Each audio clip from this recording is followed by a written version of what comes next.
guys, it's Tamisha with Toolbox Divas, and today I'm going to show you how to set up an air compressor. To get started, I recommend the Husky Quick Connect Kit, which I'll have a link listed below for. This kit is great because it has everything you basically need, including a universal coupler. You'll need an air hose and some Teflon tape. Add a little Teflon tape to one end of the hose and securely attach the universal coupler. Next, add a little more Teflon tape to the other end of the hose and attach the 1/4 NPT IM female plug. And for this, we're going to be using the RIDGID 4.5 gallon portable quiet air compressor, along with the RIDGID 15 gauge 2.5 angled finish nailer. Turn on the compressor and allow it to pressurize.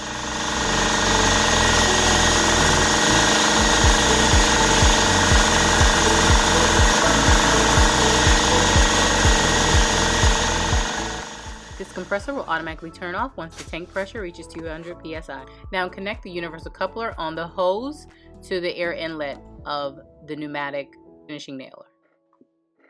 Now you'll note that the outlet pressure is at 0. It's a lot easier to connect the female plug of the hose to the universal coupler and the compressor when the outlet pressure is at 0. Once attached, pull the pressure regulator knob out and turn it clockwise to increase the PSI. The outlet pressure should never exceed the operating pressure of the pneumatic tool.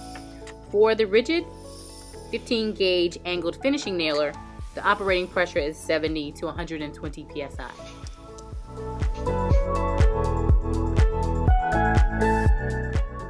Using a pneumatic finishing nailer is fairly simple. You can adjust the depth of this nail by adjusting the depth adjustment knob. Just press the gun to the surface and pull the trigger. When you're done, simply turn the power off to the compressor, turn the outlet pressure back to 0, and pull the ring on the pressure relief valve to release the air in the tank until the tank pressure is less than 20 psi.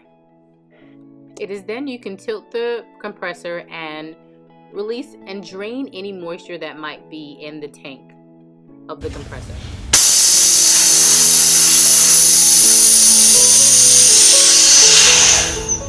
Once decompressed and drained, you can store it away. Details on this compressor as well as the angled finishing nailer will be listed below in the description column. I hope you like this tutorial. Please hit that thumbs up button and subscribe to this channel. And don't be shy, follow us on social media at Toolbox Divas on Facebook and Instagram. Alright y'all, till next time.